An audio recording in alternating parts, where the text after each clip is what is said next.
बरेली में जो कुछ हुआ उसके बाद उत्तर प्रदेश के मुख्यमंत्री योगी आदित्यनाथ का एक बयान आया था। बयान मंच से दिया गया था कि डेंटिंग पेंटिंग होती रहेगी। लेकिन ऐसा क्या है कि बीजेपी शासित राज्यों के मुखिया इतने सख्त हैं, बीजेपी के जहां जहां सरकार व रामराज है, उसके बावजूद उन बीजेपी शासित राज्यों में सबसे ज्यादा उत्पात, उपद्रव और तो और पथराव, आगजनी, असंतोष हमेशा व्याप्त रहता है। लद्दाख के हालात आपने हाल ही में देख लिए। अब एक और बीजेपी शासित राज्य में ऐसे ही हालात बन गए। आरोप लगाते रहिए, कुछ भी करते रहिए, लेकिन सवाल है ये डेंटिंग पेंटिंग चली कहां जाती है?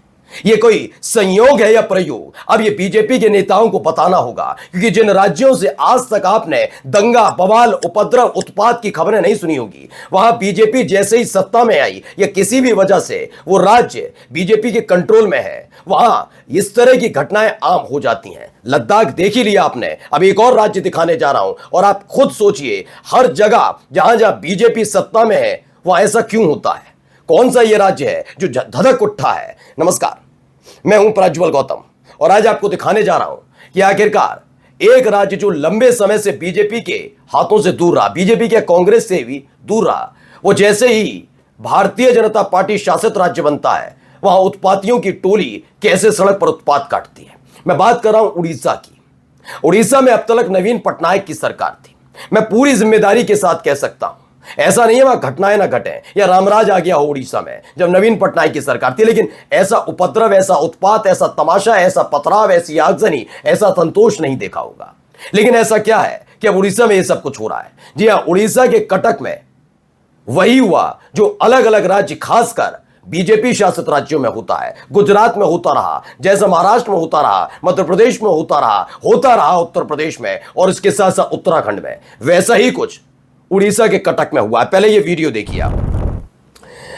इस वीडियो में आप देखिए, हालात बेकाबू नजर आते हैं, पुलिस की मौजूदगी नजर आती है। खबर यह भी है कि पथराव भी हो रहा है, वहां कई पत्रकार भी मौजूद हैं।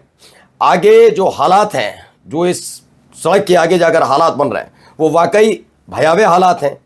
ये तस्वीरें वहां से निकलकर सामने आई हैं। ये देखिए, आसमान में उठता हुआ काला धुआं, ये बताया जा रहा है आगजनी भी हुई वहां पर। भारी तादाद में लोग, पुलिस फोर्स को तैनात किया गया है। ये पूरी कहानी क्या है, कैसे उत्पात शुरू हुआ, तमाम चीजें आपको समझाऊंगा, लेकिन फिलहाल इस वीडियो को देखिए पहले आप। पुलिस कितनी बेचैन है, पुलिस वाले भी इतनी इसलिए बेचैन नजर आते हैं, किसकी सुने, क्या करें हम? हां, इनके कांधों पर बड़ी जिम्मेदारियां हैं। हर बार आप ये नहीं कह सकते पुलिस वाले जिम्मेदार, पुलिस वाले जिम्मेदार नहीं। जब बड़ी बड़ी डींगे हाँक कर वैलेंटाइन डे से लेकर तमाम तरह के जो कार्यक्रम होते हैं उसमें आप नैतिकता सिखाते हैं कि हम भारतीय हैं, हमारी भी जिम्मेदारी है, तो जिम्मेदारी ये भी है कि दंगे और हिंसा ना हो। लेकिन दंगा हिंसा कौन करता है, कौन भड़काता है, अभी आपको दिखाऊंगा। फिर घिस्सा कौन है, पिस्ता कौन है? पुलिस वाले। इनको दंगा रोकना है। यकीन मैं बता के कह रहा हूं, धर्म, जात और ये राजनीति वाला हिसाब किताब अगर ये सब छोड़ दिया जाए और सुरक्षा बलों के हाथ में 24 घंटे के अंदर दे दिया जाए कोई भी एक ऐसा जिला, यकीन मानकर चलिए, बिना दबाव के काम करें तो दंगाइयों की आने वाली पीढ़ी, बिल्कुल वही लैंग्वेज बोल रहा हूं जो योगी आदित्यनाथ ने बोली थी, दंगाइयों की आने वाली 7 नहीं, 10 नहीं, 85 पीढ़ियां याद रखेंगी, चाहे वो किसी भी समुदाय से ताल्लुक रखते हो। लेकिन दंगाइयों में जब धर्म के आधार पर कार्रवाइयां होती हैं तो क्या ही कहा जाए। खैर, ये तस्वीर देखिए कैसे आगजनी हो रही है। ये उड़ीसा के कटक में दुर्गा विसर्जन के दौरान हिंसा हुई, पुलिस ने इंटरनेट बैन कर दिया है। यह आगजनी वहां पर हो रही है, हालात वहां बिगड़ चुके हैं, बहुत बुरे हालात हैं वहां पर। चलिए अगली तस्वीर भी दिखाता हूं। यह भी एक वीडियो निकल कर आई, देखिए कैसे तोड़फोड़ की गई है वहां पर। वहां तोड़फोड़ की गई, आगजनी की गई, सब कुछ जला देना चाहती थी दंगाइयों की भीड़, उत्पातियों की भीड़। मसला क्या है अभी आपको बता रहा हूं, लेकिन फिलहाल देखिए, ये एक धार्मिक यात्रा शुरू होती है, शोभा यात्रा निकलती है। शोभा यात्रा क्या है? दुर्गा मूर्ति विसर्जन कार्यक्रम था। आरोप लगाया गया, कहा गया कि तेज आवाज में मुस्लिम बाहुल्य इलाके से गुजर रहा था विसर्जन यात्रा। देखते चलिए वीडियो भी और बताता चल रहा हूं आपको।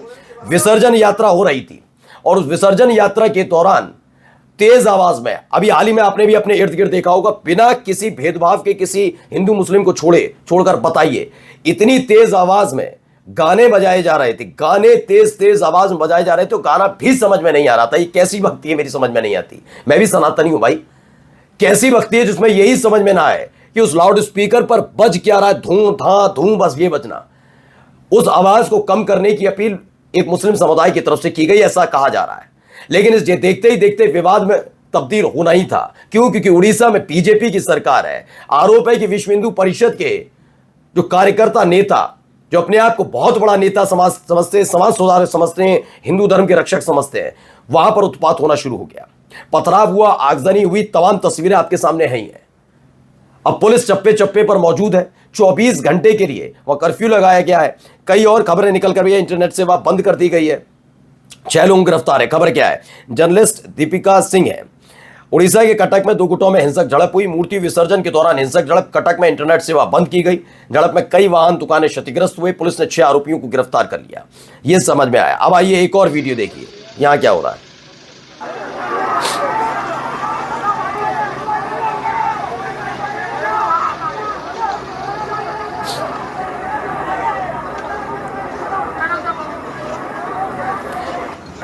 ये देखिए, और वीडियोस देखते चलिए इसके साथ साथ।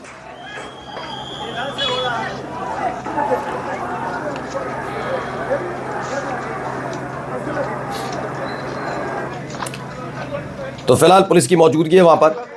मूर्ति विसर्जन को लेकर है कि ये पूरा मसला शुरू हुआ था। मूर्ति विसर्जन को मस्जिद के सामने और मुस्लिम बाहुल इलाके से गुजर रहा था। तेज आवाज बज रही थी, गाने बहुत तेज बज रहे थे और उसको आवाज कम करने के लिए कहा और इसी पर विवाद शुरू हुआ और उत्पात शुरू हो गया।